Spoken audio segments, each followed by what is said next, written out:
Friends कैसे हैं? आशा करता हूँ कि बहुत अच्छे होंगे और जैसे कि आप लोगों को पता है कि यूपी पुलिस का जो है यूपी पुलिस कांस्टेबल का जो है आप लोग का एग्ज़ाम डेट जारी कर दिया गया है और आपका जो है पेपर जो है 8 जून, 9 जून को होने जा रहा है, ठीक है? 10 जून को।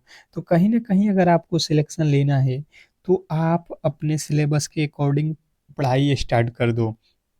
मैंने इस क्लास में जो 8 जून का पेपर होने वाला है, ठीक है? तो मैंने कोशिश किया है कि आपके सिलेबस जो दिया गया है 2026 में नया पैटर्न, उसके अकॉर्डिंग मैंने ये मॉडल पेपर बनाया है, ठीक है? और इसमें ऑल सब्जेक्ट के क्वेश्चन मैंने रखा हुआ है, ऑल सब्जेक्ट आपके क्वेश्चन मैंने रखा हुआ है, ये पहला मॉडल पेपर है। और अगर आपको सिलेक्शन लेना है तो कहीं न कहीं आप जो है मॉडल पेपरों को ज़्यादा से ज़्यादा सॉल्व करिए ताकि आप एग्ज़ाम हॉल में बेहतर स्कोर कर पाओ, ठीक है? तो कहीं न कहीं मैंने एक स्पेशल ये क्लास बनाया हुआ है और ये डेली क्लास अब आपके लिए प्रोवाइड होगा क्योंकि आपके एग्ज़ाम में बहुत कम समय बच चुका है। और सिलेक्शन लेना है तो आपको बेहतर यहाँ पे करना पड़ेगा क्योंकि 1 मंथ का समय मात्र आप लोगों के पास अब बचा हुआ है।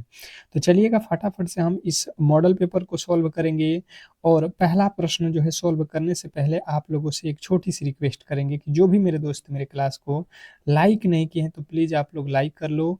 चैनल को सब्सक्राइब नहीं किए हो तो चैनल को सब्सक्राइब ज़रूर कर लो क्योंकि ये क्लास आपको सिलेक्शन दिलाएगा, ठीक है?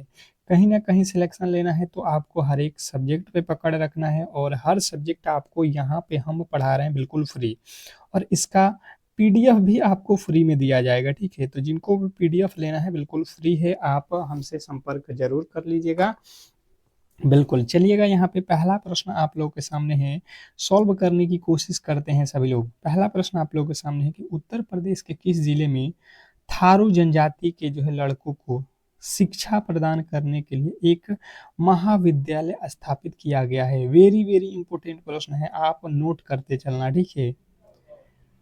बताने की कोशिश करेंगे सभी लोग। आपसे पूछा गया है कि उत्तर प्रदेश के किस जिले में थारू जनजाति के जो है लड़कों को शिक्षा प्रदान करने के लिए एक महाविद्यालय स्थापित किया गया है? तो जो भी मेरे दोस्त बता रहे हैं लखीमपुर खीरी, बिल्कुल राइट उत्तर है ऑप्शन नंबर सी। जिन्होंने सी को चुना है उनके बिल्कुल राइट उत्तर है। नेक्स्ट प्रश्न आपके सामने है, कह रहा है कि भारतीय संविधान के किस अनुच्छेद के अंतर्गत उत्तर प्रदेश के राज्यपाल के पास विधानमंडल के विश्रांति काल में अध्यादेश प्रख्यापित करने की आ सकती है? क्वेश्चन नंबर दूसरा। दूसरे नंबर प्रश्न के राइट उत्तर बताएंगे ये कौन से आर्टिकल से है? तो आपको याद रखना है आर्टिकल 213। ऑप्शन नंबर बी जो है हमारा बिल्कुल क्लियर है। ऑप्शन नंबर बी जो भी मेरे दोस्त बता रहे हैं उनके बिल्कुल राइट उत्तर है। नेक्स्ट प्रश्न आपके सामने है, कह रहा है कि उत्तर प्रदेश के बजट 2024-25 के अनुसार राज्य का जीडीपी में कृषि एवं संबंध क्षेत्र का जो है योगदान लगभग कितना प्रतिशत है? बहुत इंपॉर्टेंट है क्वेश्चन नंबर 3। क्वेश्चन नंबर तीसरे का राइट उत्तर, आप मेरे साथ प्रश्नों को सॉल्व करो। ये मॉडल पेपर है और आपसे मैं कहूँगा कि जितने प्रश्न आपके सामने आ रहे हैं आप मेरे साथ ए बी सी डी करके जो भी आपको लगता है उत्तर आप देते चलो, ठीक है? सिलेक्शन का यही मंत्र होता है कि जितने प्रश्नों को आप सॉल्व करोगे अपने मन से उतना ही बेहतर रिजल्ट आपको देखने को मिलेगा। तो 24% आपका बिल्कुल राइट उत्तर है ऑप्शन नंबर बी। नेक्स्ट प्रश्न आपके सामने है, कह रहा है दाह जल प्रपात उत्तर प्रदेश के किस जिले में बेलन नदी की सहायक नदी पर स्थित है? क्वेश्चन नंबर चौथा। चौथे नंबर प्रश्न के जो राइट उत्तर है बताने की कोशिश करेंगे सभी लोग। क्वेश्चन नंबर 4, क्या लगता है आपको? बताने की कोशिश कीजिए सभी लोग। क्वेश्चन नंबर 4, दाह जल प्रपात उत्तर प्रदेश के किस जिले में बेलन नदी की सहायक नदी पर स्थित है? तो जो भी मेरे दोस्त बता रहे हैं मिर्ज़ापुर, उनके बिल्कुल राइट उत्तर है ऑप्शन नंबर बी मिर्ज़ापुर। जिन्होंने बी को चुना है उनके बिल्कुल राइट उत्तर है, इसमें कहीं से किसी तरीके की डाउट नहीं होना चाहिए। नेक्स्ट प्रश्न आपके सामने देखिए, गणित का प्रश्न है। एक वस्तु को 1440 में बेचने पर एक व्यक्ति को उतने ही प्रतिशत की हानि होती है जितना वस्तु का क्रय मूल्य है। वस्तु का क्रय मूल्य ज्ञात करें। अब देखिएगा, जब भी इस तरीके के प्रश्न आप लोगों से पूछा जाए तो आपको करना क्या है, सबसे पहले समझना ये है, इसने कहा एक वस्तु का जो है 1200 कितना, ये कह रहा है 1440 में बेचने पर एक व्यक्ति को उतने प्रतिशत की हानि होती है जितना वस्तु का क्रय मूल्य है। जितना वस्तु का क्रय मूल्य है उतने प्रतिशत का हानि होता है, तो वस्तु का क्रय मूल्य हमें बताना है। अब यहाँ पे अगर बात आपको इस तरीके के प्रश्न का हो तो कभी भी आपको ध्यान ये देना है कि यहाँ पे सबसे पहले आपको करना क्या है, ऑप्शन के अकॉर्डिंग चलेंगे। अगर आपको ऑप्शन के अकॉर्डिंग चलोगे तो तुरंत पता चल जाएगा। मान के चलते हैं कि हमारा जो पहला ऑप्शन है यही मान लेते हैं कि वस्तु का क्रय मूल्य है। इसने पूछा है तो पहला 120 है वस्तु का क्रय मूल्य, और इसने कहा है कि जितने प्रतिशत की हानि होती है, जितने प्रतिशत की आ, हानि होती है उतना ही वस्तु का क्रय मूल्य है। तो इतना का हानि हुआ होगा, 120% का हानि होगा, तभी जाके 120% वस्तु का क्रय मूल्य है। यही तो इसके कहने का मतलब था। तो अब आप यहाँ पे क्या करोगे कि जो है 120% की हानि हुई है तो हमें क्रय मूल्य निकालना है ना, तो 100 बटा करना पड़ेगा ना, हानि निकालना है। तो बेचे कितना में होंगे, 120% की हानि। आप यहाँ पे समझो, इसने कहा क्या है कि वस्तु का जो है विक्रय मूल्य कितना है, इतना है। हम पहले ऑप्शन के चलेंगे, 120% निकालते हैं, 120% बट्टा 100, 120%। हमें तो यहाँ पे क्या लिखना है, वस्तु का क्रय मूल्य, तो क्रय कितना होता है 100 और विक्रय मूल्य बेचे हैं 120 में, अर्थात 100 ऊपर 120 नीचे, यहाँ से काट दो 12 बराही 144, 12 बराही 144, 12, अर्थात 12 में 12 से गुणा करेंगे 1200। देखो 1200 यहाँ पे आ गया क्या चीज, क्रय मूल्य। हमसे पूछा है वस्तु का क्रय मूल्य उतना ही है जितना वस्तु का, तो देखिए उतना ही है, 12 का वर्ग 12 बराही 144। आप क्लियर देखो वही हो रहा है, मतलब 12 का वर्ग करोगे तो 144, 12 12 बराही 144, अर्थात आपको समझना वही था कि जितना परसेंट का जो है हानि होगा उतने परसेंट का लाभ, अर्थात 120%, 120 रुपया और 120% आपका बिल्कुल right Uttar option number A वाला हो जाएगा। अगला प्रश्न कह रहा है कि जो है यहाँ पे अंडर रूट में दिया गया इसका मान ज्ञात करिए। ये बहुत इंपॉर्टेंट है और बार बार ये लोगों को तकलीफ देता है, ठीक है।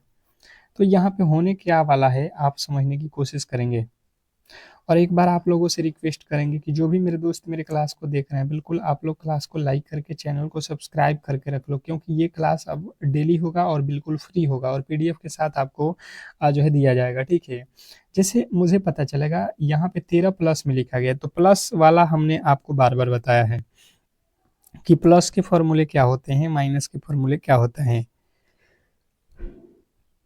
13 लाना है हमें, का मान किसके बीच में होगा, किसके बीच में होगा ये पूछा गया है। तो 13, इसके फॉर्मूले क्या कहते हैं, 13, 13 का फैक्टर तो टूट नहीं पाएगा, 13 का फैक्टर तो टूट नहीं पाएगा। तो हम क्या करेंगे इसके 13, 13 को हम क्या लिख सकते हैं, 13 एक में 13, 13 गुणे 1, यही तो होगा। तो इसके बीच किसके बीच आएगा, तो सबसे पहले यहाँ पे देखो बीच में इसका मान तो प्रॉपर नहीं आएगा क्योंकि रूट में है और 13 का फैक्टर भी नहीं है। तो यहाँ पे देखो 3 और 4, 3 और 4 7, इसके बीच में तो आएगा नहीं।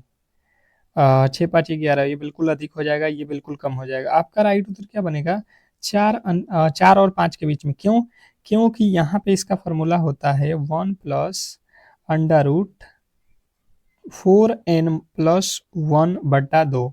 इस पे आप n का संख्या कितना रखोगे, 13, तो 13 चौक 52 और 1 55, 55 अंडर रूट में हो जाएगा, और 13 चौक 52 एक 53 हो रहा है, 53/2, 53 का रूट निकालोगे, इसको सोल्व करोगे तो आ रहा है 4.1, अर्थात ये 4.1 किसके बीच में होता है, 5 और 4 के बीच में, ऑप्शन नंबर बी।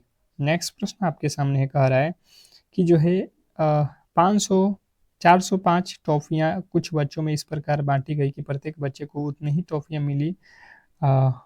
टॉफियों की संख्या कुल बच्चों की संख्या का 20% है, प्रत्येक बच्चों को कितनी टॉफियाँ मिली ये हमें बताना है। यहाँ पे इसने कहा है, समझने की कोशिश करेंगे कि 405 तो टॉफी है, प्रत्येक बच्चे को मिलने वाली टॉफियों की संख्या जो है कुल बच्चों की संख्या का 20% है, कुल बच्चों का 20%, अर्थात हमें ये समझना है कि मान लेते हैं कि टफियों की संख्या कितना है, बच्चों की संख्या, यहाँ पे बच्चों की संख्या नहीं दिया है, बच्चे x हैं, बच्चों की संख्या निकालना है, अर्थात बच्चों की संख्या x हो गई। इसने कहा है कि प्रत्येक को मिलने वाली टॉफियों की संख्या कुल बच्चों की संख्या का 20% है। कुल बच्चों की संख्या निकाल लो, कुल बच्चों की संख्या का 20% अर्थात 20/100 हो जाएगा। एक जीरो से एक जीरो कट जाएगा, ये 5 अर्थात x में 5 से भाग दोगे 0.5 अर्थात x.5। 5 दूना 10 हो रहा है ना, कितना हो रहा है यहाँ पे, 20 में भाग दोगे, 5 दूना का 10 हो रहा है ना, 2 हो रहा है भाई साहब, 2 हो रहा है ना, यहाँ पे 2 होगा ना, x.2।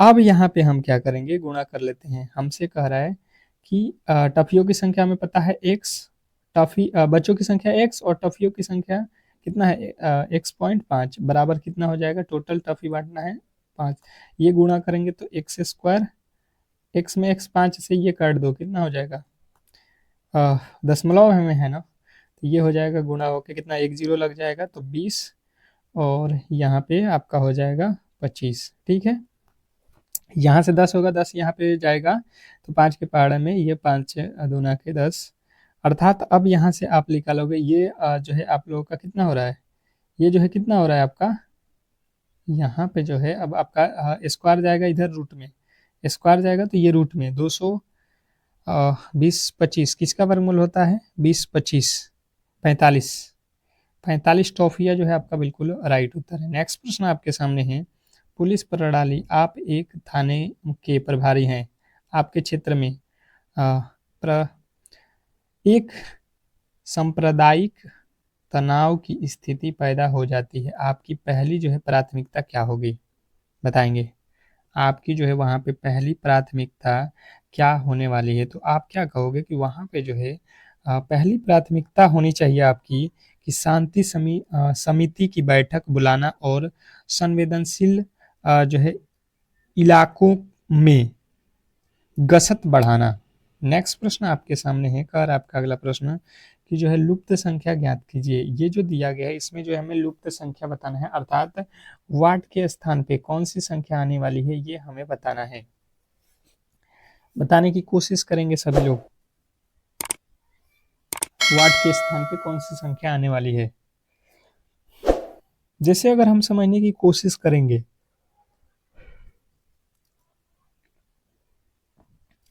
3 से हो गया 10, 7 जोड़ दिया, 10 से हो गया 31, 21 जोड़ दिया, 31 से 94, कोई लॉजिक लग रहा है, हमें तो ज्यादा ही अधिक हो रहा है भाई साहब। यानी कि कभी भी वैल्यू अगर ज्यादा बढ़ता है अर्थात उस कंडीशन में हमें गुणा वाला वैल्यू ही लगाना होता है, गुणा का ही रूल जो है आपको फॉलो करना पड़ेगा। ठीक है, तो चल लेते हैं, यहाँ पे लगा देते हैं।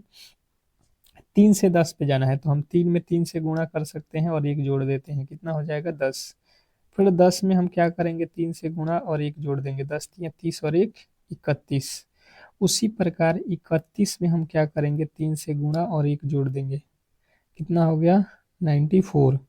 उसी प्रकार 94 गुणे 3 प्लस 1 कर दो, 3 चौके 12 और एक 13 के 3, 3 9 27 और एक 28।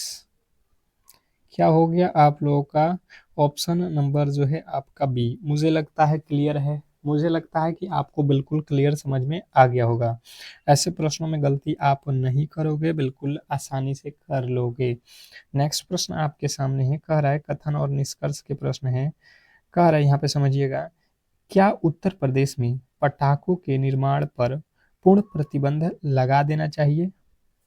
एक बार फिर से कह रहा हूँ कि अगर इस बार सिलेक्शन आपको लेना है तो कहीं ना कहीं आप मॉडल पेपर को तैयार कर लो। अंतिम के जो 1 मंथ होंगे आपके लिए रामबाण होगा ये, ठीक है, और ये डेली ही शाम और सुबह कराया जा रहा है आपको इसी चैनल पे। तो ये रीजनिंग सीखो यूट्यूब चैनल को आप सब्सक्राइब करके रखो, ठीक है।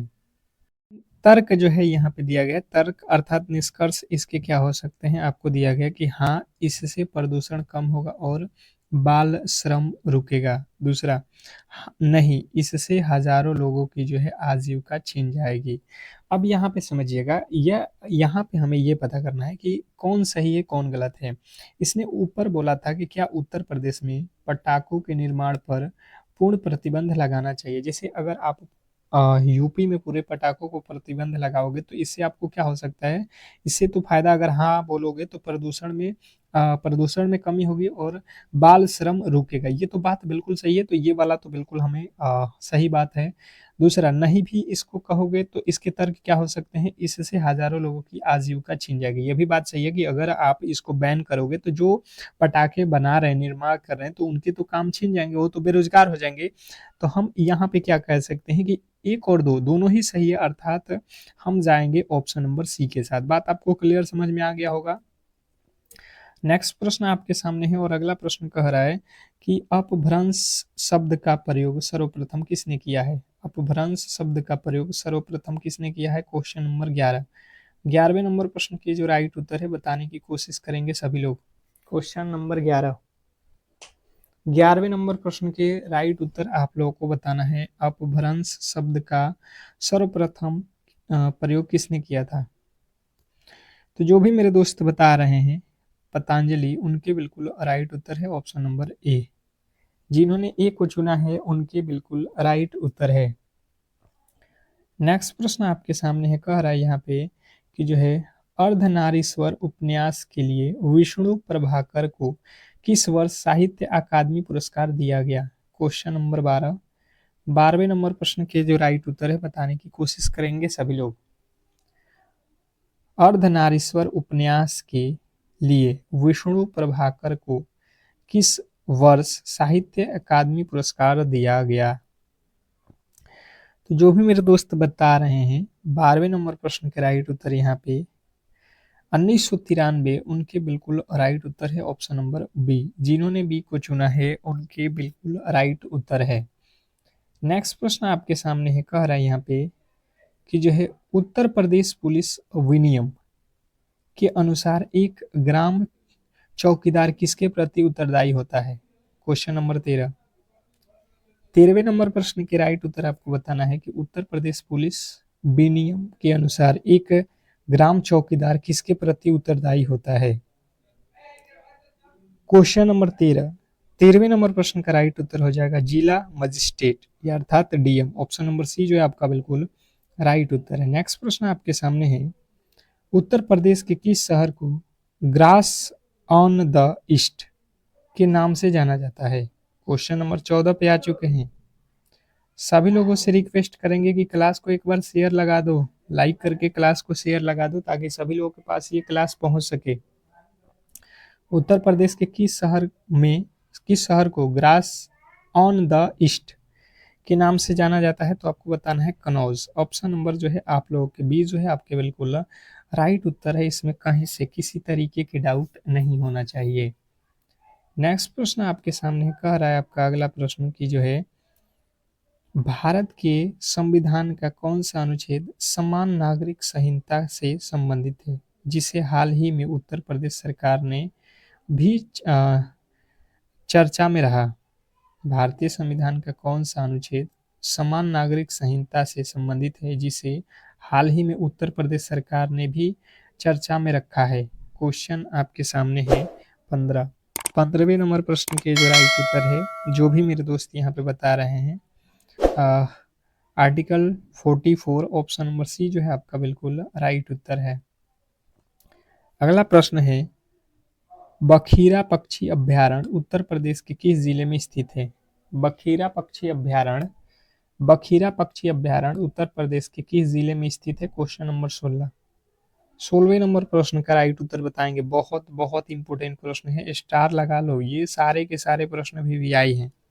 ये जो भी प्रश्न आप कर रहे हो ये नोट कर लो कि वीवीआई है और कहीं ना कहीं सिलेक्शन में आपको 100% मदद करने वाला है। तो संत कबीर नगर आपके बिल्कुल right Uttar option number A. Next प्रश्न आपके सामने है, कह रहा है यहाँ पे कि यदि आपको पता चलता है कि आपके अधीनस्थ अधिकारी ने किसी निर्दोष व्यक्ति को हिरासत में ले लिया तो आप क्या करोगे। यदि आपको पता चलता है कि आपके अधीनस्थ अधिकारी ने किसी निर्दोष व्यक्ति को जो है हिरासत में ले लिया है, तो आप क्या करोगे?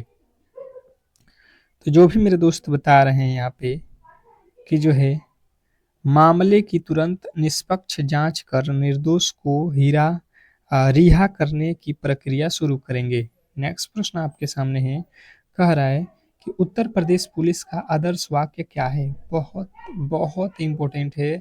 अ, आपके एग्जाम के पॉइंट ऑफ व्यू से पूछा जा रहा है कि उत्तर प्रदेश पुलिस का आदर्श वाक्य क्या है? बहुत बहुत इम्पोर्टेंट। Question number 18। 18वें नंबर प्रश्न का राइट उत्तर हो जाएगा सुरक्षा आपकी संकल्प हमारा। सुरक्षा आपकी संकल्प हमारा बिल्कुल राइट उत्तर है। नेक्स्ट प्रश्न आपके सामने है, 7 के पावर 95 माइनस 3 के पावर 58 का इकाई अंक क्या होगा? बताएंगे। इकाई अंक हमें निकालना है। तो इकाई अंक हम कैसे निकालते हैं, आपको पता है? आपको पता है इकाई अंक कैसे निकालते हैं? आप लोगों को पता होगा बेहतर तरीके से कि हम जो करते हैं, यहाँ पे देखिए 7 की पावर कितना लिखा है 95, इसमें 4 से भाग देते हैं। तो यहाँ पे 4 दूना 8 15, अर्थात शेष कितना बचेगा 3, अर्थात 7 के पावर हो जाएगा 3।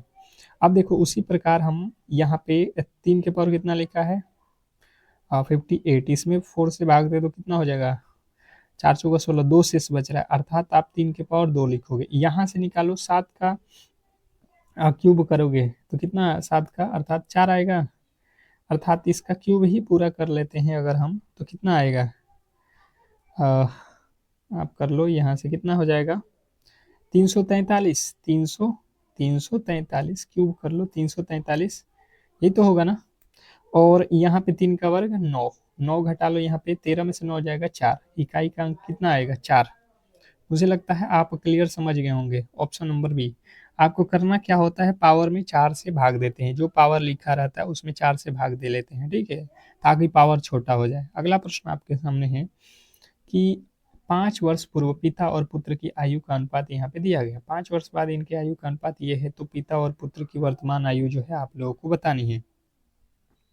क्या होने वाला है? ये प्रश्न थोड़े से आप लोगों को डिफिकल्ट होने वाला है।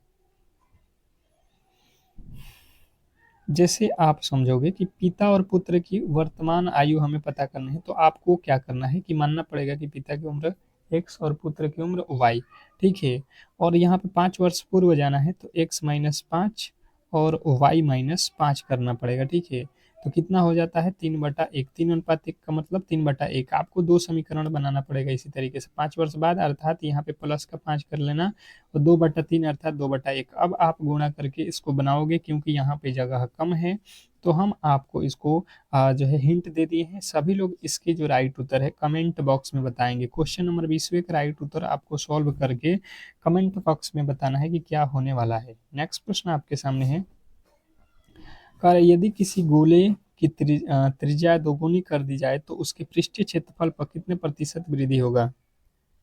कह रहा है यदि किसी गोले की त्रिज्या दोगुना कर दिया जाए तो उसके पृष्ठीय क्षेत्रफल में कितने परसेंट की वृद्धि होगा? तो सबसे पहले देखो गोले का त्रिज्या दोगुना करना है, अर्थात अभी आर है तो यहाँ पे 2r हो जाएगा, ठीक है।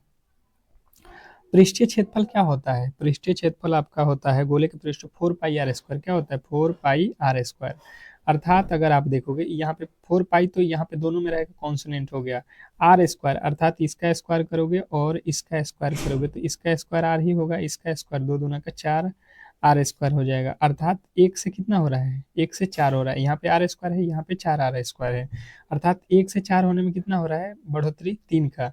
3 का कितने पे 1 पे और गुणे 100 करोगे तो 300 जो है परसेंटेज आपके बिल्कुल राइट उत्तर हो जाएगा। Option number C. जिन्होंने सी को चुना है उनके बिल्कुल राइट उत्तर है, इसमें कहीं से किसी तरीके के डाउट नहीं होना चाहिए। बहुत इंपॉर्टेंट प्रश्न था, मुझे लगता है आपको क्लियर समझ में आ गया होगा। नेक्स्ट प्रश्न की ओर चलेंगे और अगला प्रश्न आपसे कह रहा है, यहाँ पे देखिएगा आपसे कह रहा है कि ये उत्तर की ओर 10 मीटर चलता है। सबसे पहले आपको दिशा पता होना चाहिए, ठीक है, तब जाके आप इस प्रश्न को कर सकते हैं। ये उत्तर है, ये दक्षिण, ये पूरब और ये आपके पश्चिम है, ठीक है।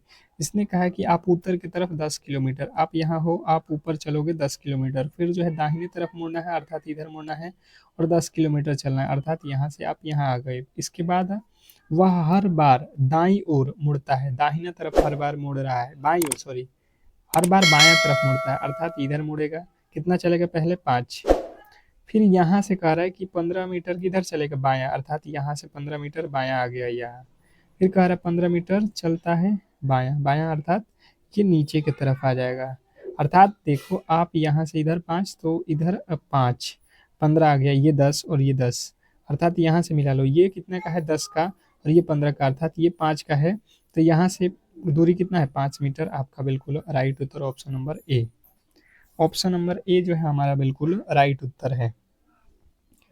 नेक्स्ट प्रश्न आपके सामने कह रहा है यहाँ पे कि जो है विषम को पहचाने, विषम को पहचाने। आपको क्या करना है, यहाँ पे विषम की पहचान करना है। यहाँ पे आपको एक श्रृंखला दिया गया है और इसमें जो है अलग कौन सा है ये आपको बताना है। 10 सेकेंड का समय रहेगा आप लोगों को, सभी लोगों को यहाँ पे 10 सेकेंड में इस प्रश्न के राइट उत्तर बताने की कोशिश करेंगे। बहुत इंपॉर्टेंट है, क्लास को लाइक शेयर लगा दो सभी लोग, जो भी मेरे दोस्त इस क्लास को देख रहे हैं बिल्कुल क्लास को लाइक शेयर एक बार लगा दो। अब यहाँ पे समझोगे आप तो क्लियर समझ में आएगा कि हम देख रहे हैं 11 ग्राही 121, 11 से भाग लग जाएगा, ये भी 11 से भाग लग जाएगा, 11 से भाग इसमें भी लग जाएगा, 11 से भाग इसमें लगेगा, नहीं लगेगा, इसमें 11 से भाग बिल्कुल लग जाएगा। पर 186 देख लो, 11 से इसमें भाग नहीं लग रहा है, 11 से ये विभाजित नहीं है, तो हमारा अलग कौन सा हो गया, ऑप्शन नंबर सी। बाकी सभी में 11 से भाग लग रहा है तो ये हो जाएगा आपका अलग। हमें पूछा गया था विषम, तो विषम ऑप्शन नंबर सी है, इसमें कहीं से किसी तरीके की गलती नहीं करना है। नेक्स्ट प्रश्न आपके सामने कह रहा है यहाँ पे कि अष्टछाप के कवियों में प्रथम नियुक्ति कीर्तनकार कवि कौन थे। अष्टछाप के कवियों में प्रथम नियुक्त कीर्तनकार कवि कौन थे। क्वेश्चन नंबर 24, 24वें नंबर प्रश्न का जो राइट उत्तर है, जो भी मेरे दोस्त बता रहे हैं, कुंभद दास बिल्कुल राइट उत्तर है, ऑप्शन नंबर बी। जिन्होंने बी को चुना है उनके बिल्कुल राइट उत्तर है। नेक्स्ट प्रश्न आपके सामने है, वीणा पाड़ी में कौन सा समास है, वीणा पाड़ी में कौन सा समास है। क्वेश्चन नंबर जो है 25वें नंबर प्रश्न के राइट उत्तर बताएंगे। वीणा पाड़ी, वीणा पाड़ी अर्थात ये किसको बोला जाता है, वीणा पाड़ी सरस्वती जी को, तो ये हो जाएगा बहुब्रीहि समास, ऑप्शन नंबर बी जो है हमारा बिल्कुल राइट उत्तर है। नेक्स्ट प्रश्न आपके सामने है, अनिल और अनल शब्द युग्म का सही अर्थ क्या है। अनिल और अनल शब्द युग्म का सही अर्थ क्या है। क्वेश्चन नंबर जो है 26वें नंबर प्रश्न का राइट उत्तर यहाँ पे बताएंगे। तो अनिल मतलब होता है हवा, अनल मतलब होता है आग, हवा और आग। ऑप्शन नंबर बी जो है आपके बिल्कुल राइट उत्तर है, जिन्होंने बी को चुना है। नेक्स्ट प्रश्न आपके सामने कह रहा है, कामायनी महाकाव्य के रचयिता कौन है। कामायनी महाकाव्य के रचयिता कौन है। क्वेश्चन नंबर 27वें नंबर प्रश्न के राइट उत्तर बताएंगे। कामायनी महाकाव्य के रचयिता कौन है, तो जो भी मेरे दोस्त बता रहे हैं जयशंकर प्रसाद, उनके बिल्कुल राइट उत्तर है, option number B Jaishankar Prasad. Next प्रश्न आपके सामने है, कलेजे पर सांप लेटना लोटना मुहावरे का अर्थ क्या है। कलेजे पर सांप लोटना, क्वेश्चन नंबर 28, बहुत बहुत ज्यादा इंपॉर्टेंट है।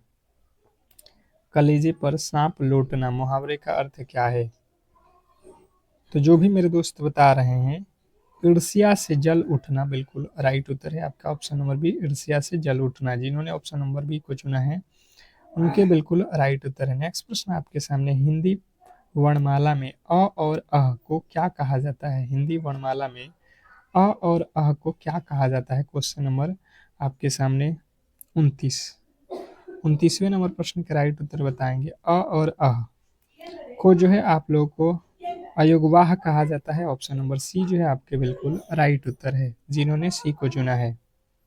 नेक्स्ट प्रश्न आपके सामने है, चौपाई छंद के प्रत्येक चरण में कितनी मात्राएं होती हैं। चौपाई छंद के प्रत्येक चरण में कितनी मात्राएं होती हैं। क्वेश्चन नंबर 30वें नंबर प्रश्न के जो राइट उत्तर है बताएंगे सभी लोग। चौपाई छंद के प्रत्येक चरण में कितनी मात्राएं होती हैं? तो चौपाई में आपको याद रखना है 16 मात्राएं होती है। ऑप्शन नंबर सी जो है हमारा बिल्कुल राइट उत्तर है। नेक्स्ट प्रश्न आपके सामने है कि जो है उत्तर प्रदेश के प्रथम पुलिस महानिरीक्षक कौन थे? उत्तर प्रदेश के प्रथम पुलिस महानिरीक्षक कौन थे? क्वेश्चन आपके सामने 31वें नंबर प्रश्न के जो राइट उत्तर है, जो भी मेरे दोस्त बता रहे हैं, BN लाहिरी बिल्कुल राइट उत्तर है, ऑप्शन नंबर सी। नेक्स्ट प्रश्न आपके सामने है, साइबर अपराध की जांच के दौरान IT अधिनियम की कौन सी धारा पहचान की चोरी के लिए दंड का जो है प्रावधान करती है? क्वेश्चन आपके सामने है 32वें नंबर प्रश्न का राइट उत्तर हो जाएगा धारा 66C। धारा 66C जो है आपका बिल्कुल राइट उत्तर है, ऑप्शन नंबर बी, जिन्होंने बी को चुना है। तो इस तरीके से जो है आज की क्लास को हम लोग यहीं पे समाप्त करेंगे और आपसे रिक्वेस्ट करेंगे कि जो भी मेरे दोस्त मेरे क्लास को लाइक नहीं किए थे तो लाइक कर लें, चैनल को सब्सक्राइब नहीं किए हैं तो सब्सक्राइब कर लें। मिलते हैं नेक्स्ट क्लास में, तब तक के लिए धन्यवाद।